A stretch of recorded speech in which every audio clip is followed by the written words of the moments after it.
नमस्कार सभी को। तो देखिए यहाँ पर हम लोग फिर से एक बहुत इंपॉर्टेंट डेरिवेशन आपके सामने लेके आए हैं और ये जो डेरिवेशन होगा ये पॉइसली फार्मूला का होगा। अब पहली बात तो ये है कि पॉइसली फार्मूला हम लोग क्यों लेके आए, तो इसके पीछे रीज़न ये है कि पॉइसली फार्मूला जो है ये बहुत ही कम लोगों को इसके बारे में पता होता है, क्योंकि अक्सर ये एग्ज़ाम में नहीं पूछा आता, लेकिन जब पूछा आता है तो ये बड़ा टफ़ हो जाता है। इसको लोग सोचते हैं बड़ा टफ़ डेरिवेशन है इसका, जबकि डेरिवेशन बहुत आसान सा है, डायमेंशनल एनालिसिस से हो जाता है। अभी हम आपको बताएंगे, लेकिन ये इंपॉर्टेंट फार्मूला है, बहुत ज़्यादा इंपॉर्टेंट है। अब पहले तो डायग्राम को समझ लीजिए, डायग्राम क्या कह रहा है और इसका काम क्या है पॉइसली फार्मूले को डिराइव करने का। तो देखिए कोई नैरो ट्यूब है, ठीक है, नैरो मतलब पतली सी ट्यूब है, उसमें कोई फ्लूइड फ्लो कर रहा है, ठीक है। तो फ्लूइड से कितना वॉल्यूम पर सेकेंड फ्लो कर रहा है इस ट्यूब से, ठीक है, कितना वॉल्यूम फ्लो कर रहा है पर सेकेंड, उसको निकालने का जो फॉर्मूला होता है वो पॉइसली फॉर्मूला है, ठीक है। तो फ्लूइड फ्लो रेट कह सकते हैं या volume of fluid flowing through a tube per second is called, हम लोग ये फॉर्मूले से डिराइव करेंगे। स्कॉल्ड नहीं कह सकते, वो तो फ्लो रेट हो जाएगा, ठीक है। अब यहाँ पर दो बातें इंपॉर्टेंट है। पहली बात तो ये है कि नैरो हॉरिजॉन्टल ट्यूब होगा, हॉरिजॉन्टल ट्यूब में ही ये फॉर्मूला लगेगा। और दूसरी चीज़ ये है कि जो फ्लो हो रहा होगा किसका हो रहा होगा, लिक्विड का हो रहा होगा, ठीक है। ये दो बातें हो गई। अब पहले एक चीज़ ये समझिए, यहाँ पे कुछ आपको एरोज देखने को मिलेंगे। अब ये एरोज क्या इंडिकेट कर रहे हैं, ये मेनली वेलोसिटी को इंडिकेट कर रहे हैं। आप अगर सेंटर पे देखेंगे तो एरो सबसे लंबा है, इसका मतलब क्या कि सेंटर पॉइंट पे जो वेलोसिटी होगी फ्लो की वो सबसे ज़्यादा तेज होगी। और जैसे जैसे आप उसके सरफेस की तरफ जा रहे हैं, ट्यूब के सरफेस की तरफ, आपको पता है यहाँ से मतलब ये जो सरफेस होगा ट्यूब का, यहाँ पर फ्रिक्शन सबसे ज़्यादा होगा, जिस वजह से वेलोसिटी फ्लूइड फ्लो की क्या हो जाएगी, कम हो जाएगी। तो जैसे जैसे ऊपर जा रहे हैं या जैसे जैसे नीचे आ रहे हैं, इसके कांटेक्ट में मतलब ट्यूब के कांटेक्ट में जैसे जैसे आप जा रहे हैं, वेलोसिटी क्या होती आ रही है, रिड्यूस होती आ रही है। तो यहाँ वेलोसिटी सबसे कम थी फ्लो की, फिर यहाँ थी, और सबसे ज़्यादा कहाँ थी, सेंटर पे थी, ठीक है। अब हम डिराइव करेंगे कि कैसे हम लोग फॉर्मूला निकाल सकते हैं फ्लो रेट का या volume of liquid flowing per second का हम लोग फॉर्मूला डिराइव करेंगे। तो पहली चीज़ तो याद रखिएगा, जब भी फ्लूइड फ्लो होगा तो कुछ ना कुछ प्रेशर डिफरेंस की वजह से फ्लो करता है। तो मान के चलते हैं इधर प्रेशर 1 है, इधर प्रेशर 2 है। प्रेशर 1 क्या होगा, अब देखिए हाई प्रेशर से लो प्रेशर की तरफ फ्लूइड जाता है, तो pressure 1 is greater than pressure 2, ठीक। तो हम लोग क्या मान के चलेंगे कि जिस रेट से हमारा वॉल्यूम फ्लो कर रहा है, वॉल्यूम फ्लो रेट पर सेकेंड, इसको हम लोग ने क्या मान लिया, v मान लिया। तो जिस रेट से वॉल्यूम या लिक्विड फ्लो कर रहा था पर सेकेंड, उसको हम लोग ने v मान लिया है। तो ये जो v है ये डायरेक्टली प्रोपोर्शनल टू किसके होता है, ठीक है। तो पहला तो प्रेशर ग्रेडियंट मतलब डेल्टा p, दोनों का डिफरेंस अपॉन ये लेंथ ऑफ ट्यूब, उसके डायरेक्टली प्रोपोर्शनल हो जाएगा। तो इसको लिख सकते हैं डेल्टा p अपॉन l हो जाएगा, पहली चीज़। दूसरा किसके डायरेक्टली प्रोपोर्शनल होगा, डायरेक्टली प्रोपोर्शनल टू, अब देखिए डिपेंड इस पर भी करेगा, रेडियस ऑफ जो पाइप है उस पर भी डिपेंड करेगा। तो डायरेक्टली प्रोपोर्शनल, इसकी पावर a रख लेते हैं, क्योंकि पावर अभी हमको नहीं पता क्या होगी, तो प्रोपोर्शनल टू रेडियस भी होगा, तो इसकी पावर b रख लेते हैं। और जो वेलोसिटी था, मतलब वेलोसिटी जो वॉल्यूम था, जिस वॉल्यूम रेट से फ्लो हो रहा था, वो डायरेक्टली प्रोपोर्शनल एक और चीज़ पे करेगा कि लिक्विड कैसा है, उसकी विस्कोसिटी क्या है, कोफिशिएंट ऑफ विस्कोसिटी क्या है, ठीक है। अब तीनों को कंबाइन करते हैं तो क्या मिलता है, इस तीनों को कंबाइन करने के बाद मिलेगा हम लोग को वॉल्यूम फ्लो रेट। अब ये वॉल्यूम फ्लो रेट है, याद रखिएगा, इधर से वेलोसिटी आती है, वेलोसिटी से इसका कोई लेना देना नहीं है। Volume flow rate directly proportional to, ठीक है, ये क्या आ जाएगा, डेल्टा p अपॉन l की पावर a, इधर क्या जुड़ जाएगा, रेडियस ऑफ पाइप की पावर b, और इधर क्या आ जाएगा, कोफिशिएंट ऑफ विस्कोसिटी की पावर c। आप पहले लिख लीजिए, फिर क्या करिए, फिर तीनों का हम लोग क्या करेंगे, अब डायमेंशंस रखने की कोशिश करेंगे। तो वॉल्यूम फ्लो रेट है इक्वल टू k लगा सकते हैं, तो यहाँ पे डायरेक्टली प्रोपोर्शनल साइन हटा के इक्वल टू क्या लगा देते हैं, k लगा देते हैं। बाद में k की वैल्यू एक्सपेरिमेंटली डिटरमाइन कर लिएगी तो हम लोग को मिल जाएगी, ठीक है। अब देखिए कैसे करेंगे इस इक्वेशन को सॉल्व, ये समझिएगा।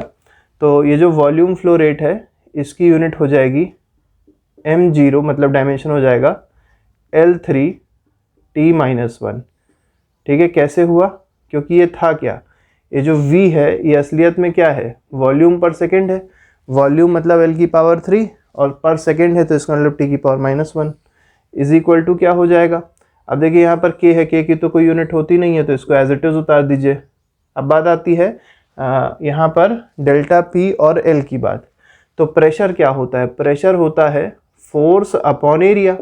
ठीक, प्रेशर होता है फोर्स अपॉन एरिया। तो फोर्स का क्या होता है? एम एल टी माइनस 2 होता है। एरिया का क्या होता है? एल स्क्वायर होता है।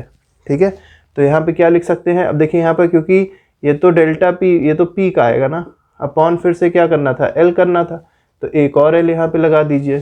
ठीक है, तो ये क्या आ जाएगा आपका? M L minus 2 T minus 2 आ जाएगा।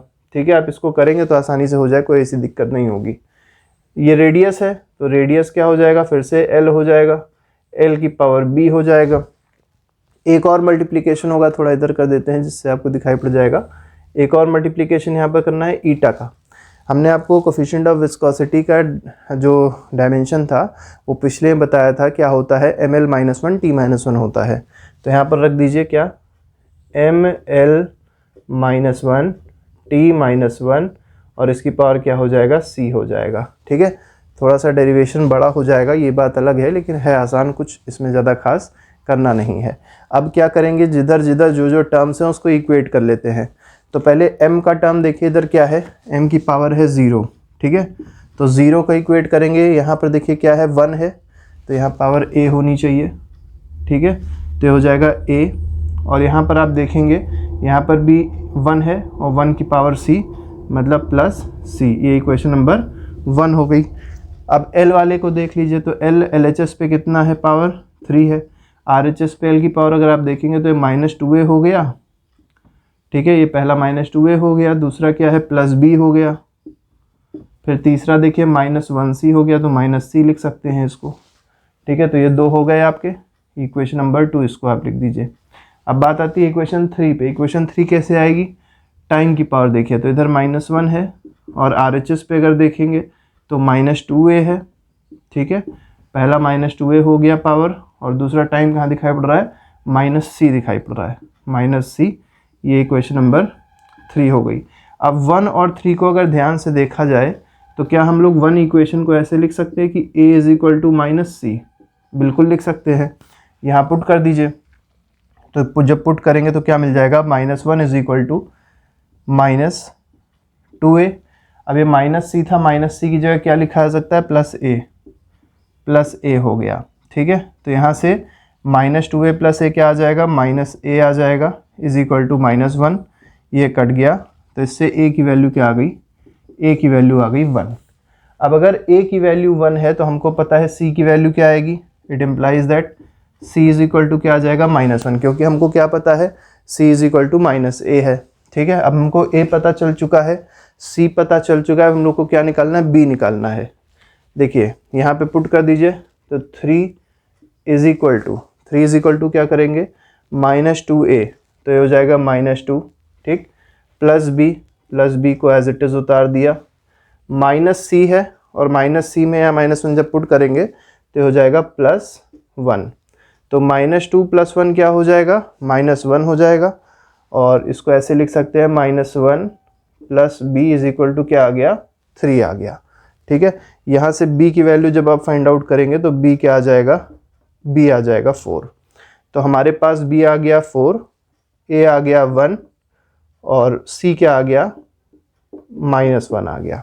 अब हम क्या करेंगे कि जो हमने a b c की वैल्यू निकाली है वो यहाँ पर पुट कर देंगे और हमको आसानी से इक्वेशन मिल जाएगी। ठीक है, याद रखिएगा जो डेल्टा p बाई एल लिख रहे हैं ये प्रेशर ग्रेडियंट है। ठीक है, तो अब देखिए हम वैल्यू पुट करने जा रहे हैं, यहाँ पे इधर करेंगे। वॉल्यूम इज इक्वल टू, ठीक है, k into delta p upon L. ठीक, इसकी पावर क्या आ रही थी? डेल्टा p अपॉन एल की पावर a, तो पावर a मतलब 1 ही रहेगा, इनटू रेडियस की पावर b है। अब रेडियस क्या है? पावर b, मतलब b की वैल्यू 4 है। ठीक है, तो रेडियस की पावर 4 हो गया, अपॉन c क्या है? देखिए कोफिशिएंट ऑफ विस्कोसिटी है, तो यहाँ पर चाहे तो कोफिशिएंट ऑफ विस्कोसिटी की पावर -1 लिख दे, ये भी सही है, या -1 का मतलब अपॉन में चला जाएगा, तो अपॉन कोफिशिएंट ऑफ विस्कोसिटी भी आप लिख सकते हैं। तो इस तरीके से आपका फॉर्मूला मिल गया। लेकिन अभी आप देख पा रहे होंगे इसमें कांस्टेंट एक k मिल रहा है, तो k का भी तो कुछ करना पड़ेगा। तो k के लिए क्या किया गया, एक्सपेरिमेंट किया गया और एक्सपेरिमेंटली क्या देखा गया कि जो k की वैल्यू आ रही थी, अब इसके बाद आप क्या लिखेंगे, experimentally we have found that the value of k is π/8। ठीक है, तो k की वैल्यू क्या फाइंड आउट करी गई, π/8 फाइंड आउट करी गई। तो आपका फॉर्मूला क्या मिल जाएगा, ये वेलोसिटी का फॉर्मूला नहीं है, फिर बता दे रहे हैं, flow of liquid through a narrow tube per second का फॉर्मूला है ये, या वॉल्यूम पर सेकेंड का फॉर्मूला है। ठीक है, इसको क्या लिख देंगे, π/8 इंटू डेल्टा पी, ठीक है, इंटू r की पावर 4 अपॉन ये ईटा है और ये l है, तो ईटा इंटू l। यहाँ पर क्या कौन सी चीज़ आपको रिप्रेजेंट करी गई है किससे, ये आपको पता चल गया होगा। थोड़ा सा नीचे हो गया, इसको थोड़ा सा नीचे कर देते हैं। अब आपको देखिए अच्छे से दिखाई पड़ रहा होगा फॉर्मूला। ठीक है, तो फॉर्मूला क्या है आपको दिखाई पड़ गया है। ठीक है, तो देख लीजिए फॉर्मूला क्या है, π/8 डेल्टा पी इंटू r की power 4 upon eta into l।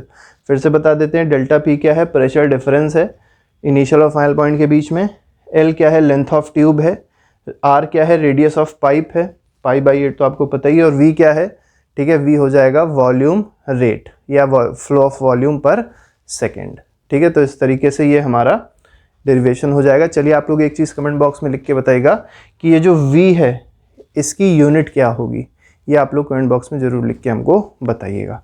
तो अभी के लिए फिलहाल नहीं रखते हैं, बाकी जितने भी वीडियोस हैं, जितने भी डेरिवेशंस हैं, थ्योरी पार्ट है, वो पूरा हम लोग ने डिस्कस कर लिया है चैप्टर वाइज, एक एक टॉपिक लेके, तो उसको आप जाके देख सकते हो, अपना डेरिवेशन या प्रिपरेशन अच्छे से कर सकते हैं। अभी के लिए फिलहाल नहीं, thank you very much, goodbye, जय हिंद।